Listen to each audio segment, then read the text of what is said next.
dadka maanta meeshaan isugu soo baxay waa Darawardhiile Burundi waxay la yaaban yihiin nus kiiloomitir meel u jirta madaxtooyada Soomaaliya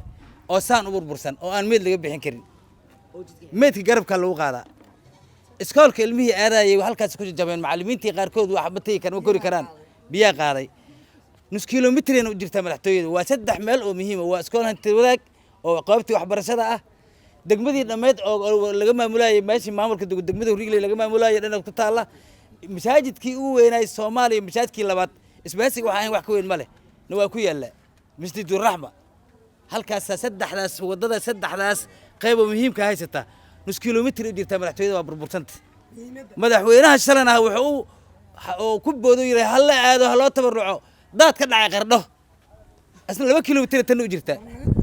2 kiiloomitir u jirta xaqooda canshuura laga qaadaa Muqdisho boosaas canshuur laga qaadaa laakiin Muqdisho canshuura laga qaadaa canshuurteena nagu soo celi ay wax noogu sameeyay waa jid yar oo aan weyneen oo dhir badneen dawladda waa taageersanahay waa tabarracsanahay laakiin diina loo fiiriyo ay dawladda loo fiiriyo ma salaada ka dhashay fiiqi ka waran hadii loo fiiriyaan acdaas kana saaraan shaqa kuma waa in la fiiriyo canshuuran leenahay canshuur bixiyaalanahay canshuurtii waxna la ku qabto hal lagu soo celiyo sidoo kale Umar Finis waa ka jifta gudoomiyaha gobolka annaga asaga dan hoostigma wax dani ma hoostignaa dani mu dacwanaa marka fadda dhibaatada soo gaartay kuwa hadaan ka dhaho meedko kale meedkeer waxa maraynaa waagi hore jidka markuu qurux badnaa ama uu dhisnaa waxaan ka soo gali jirnay sida jid Marixaan oo kale ama Faransa oo kale baabuurta noogu soo gali jireen hadda haduu ka soo galo wax macna ma sameynayso ilaa meel noogu soo gudbo ma laha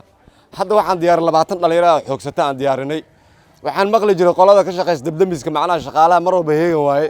20 kaas danka ma dhacdo markuu meel dhacaan soo boodo dhaana heerkaas aan marayna ma fahanteen marka waxa leenahay dawladda aan ku bogaadinaynaa alxamdulillah maadaama qardha la soo qardhana ala dhib ka qaadan leeyahay heer waxa marayna 20 jir 8 jir habeenka isku sii oo marnaa kulli toosha xambaarsannahay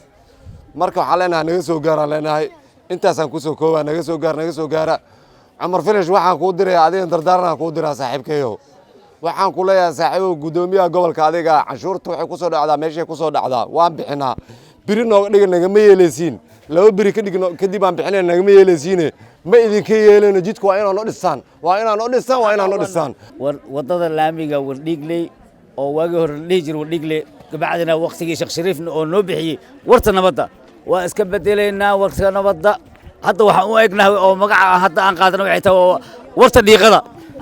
warta dhiiqada hadda waa ka baxaynaa Wardhigleedii hore u laabaynaa Wardhigleedii hore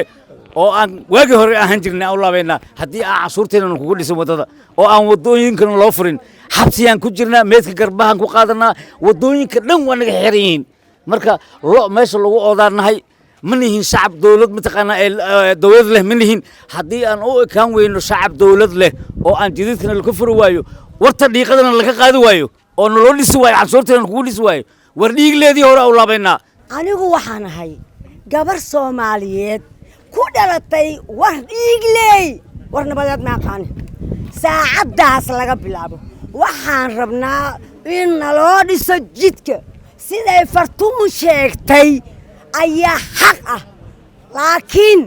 maadaama laamiga saaranahay milkilana aanahay dawladda uma shaqeyno ma ganacsano waxba ma haysano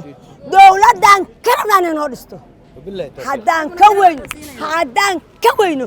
annagu iskaa wax u qabtaan ku dhiseenaa annagu iskaa wax u qabtaan ku dhiseenaa hana fasaxa kaliya hana fasaxa deerto